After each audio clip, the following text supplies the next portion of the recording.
Hello, everyone. I'm Kelly Covert, and I am here today with an SYO alum, Aaron DuBois, who played trumpet and he graduated in 2017.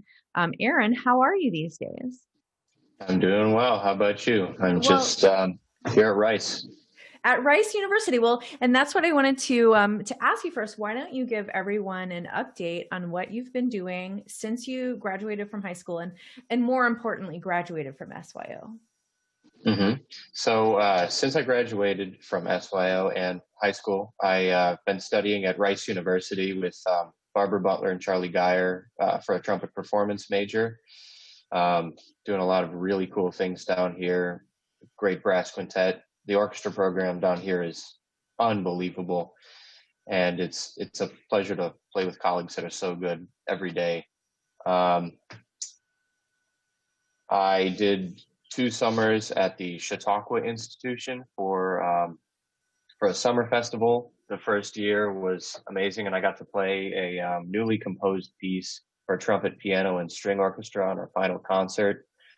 Um, I performed my own sonata that I wrote in a recital down here, and I don't know. I've just been doing it down here and really like it Hmm. so far. And one of I think the last time I saw you, you were actually subbing in with Symphoria for either a holiday pops concert or maybe a summer concert. So you've had some professional opportunities here in Syracuse too, right? Yes, yeah. I think I was hired first after either my freshman or sophomore year to do a couple of pops concerts in the summer, and I've been semi steadily when I come home from school, been playing some gigs with Symphoria, and it's really nice to go back home and be sort of obliquely part of the professional world. Um, Sure. What does it feel like playing on the Symphoria stage, having graduated from the Symphoria Youth Orchestra stage? Um, it's really nice, and I know a lot of the people in the orchestra, so it's always a nice homecoming to me. But being part of a professional orchestra is a bit different, just in terms of you don't have a month's worth of rehearsal time on one program, and you're expected to show up, know your part from the first day, and blend in and stand out when you need to. But it's really nice to be in the section with my old teacher, Mr. Rochella, and playing with Roy and Patrick, and then sometimes Ethan came from Eastman. But I've just completely thoroughly enjoyed it. That's so wonderful. So, thinking back, back so long ago, 3 years to your SYO days, what is a fun memory that you have from SYO?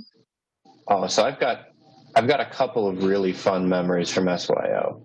The the first one was winning the concerto competition in 2016, and I got to play the last movement of the Haydn trumpet concerto in concert with the orchestra. Great experience. I really enjoyed doing that. And then the other was touring with Shostakovich Five to Carnegie Hall, and that was amazing. Um, I would then go on to play later that summer at Carnegie with the National Youth Orchestra. Um, but it was a hell of an experience to step onto the stage for a classical musician.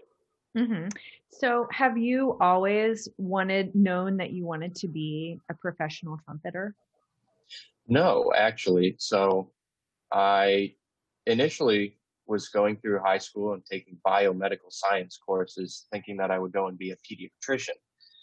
Um, but kind of success started happening on the instrument, and obviously I loved it from the just about the first day I picked it up. Um, and it kind of morphed from just something I was pretty good at and something I really loved doing to, hey, I might be good enough to make this a professional career. And I certainly have the drive to do it, the innate love for music and the instrument. So I would say about probably junior year, a little before that, maybe the end of sophomore year is when I really decided, hey, I'm gonna go for college auditions and go into this as a career. Mm-hmm.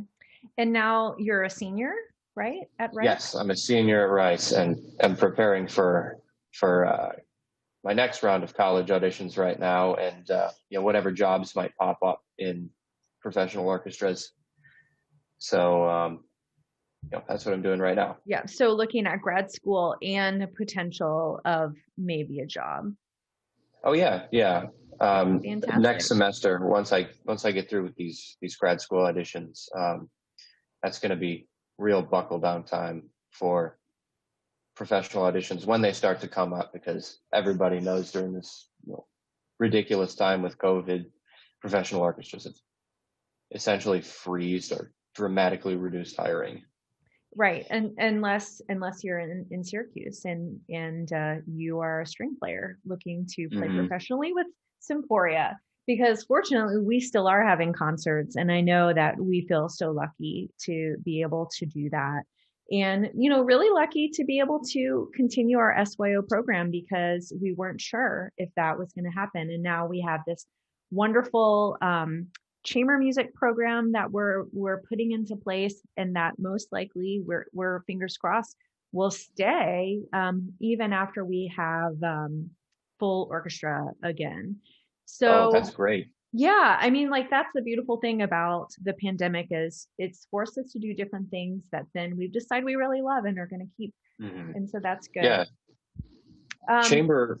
Sorry, I just wanted to say something about chamber yeah. music. That was something that I really didn't do much of in high school, and when I got to college, it became a world that almost half of the playing I was doing was in a brass quintet, chamber ensemble, chamber orchestra, and my really intense classical music experience had almost solely been in an orchestra.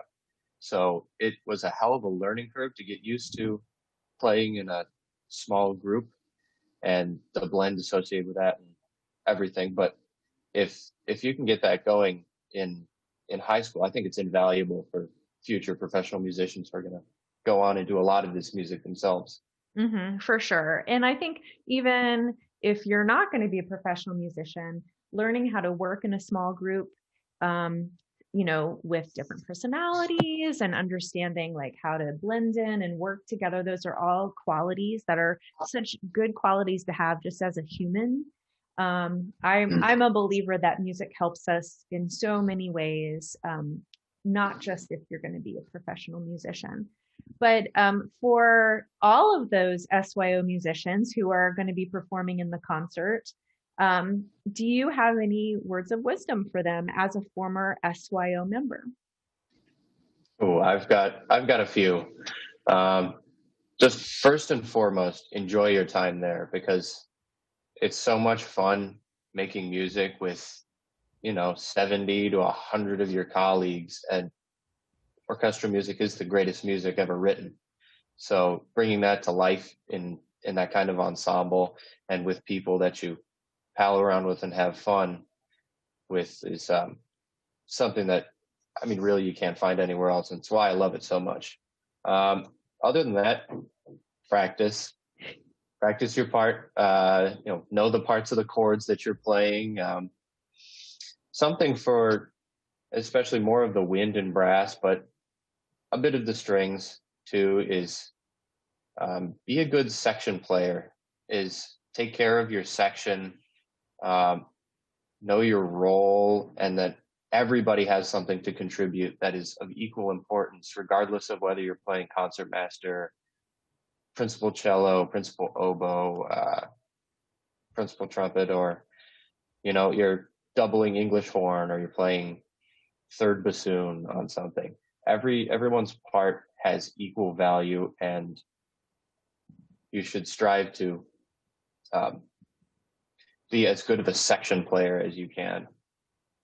Well, and a good colleague. I think that those are such wonderful words of wisdom and advice for all of our talented young musicians that are part of Symphoria Youth Orchestra.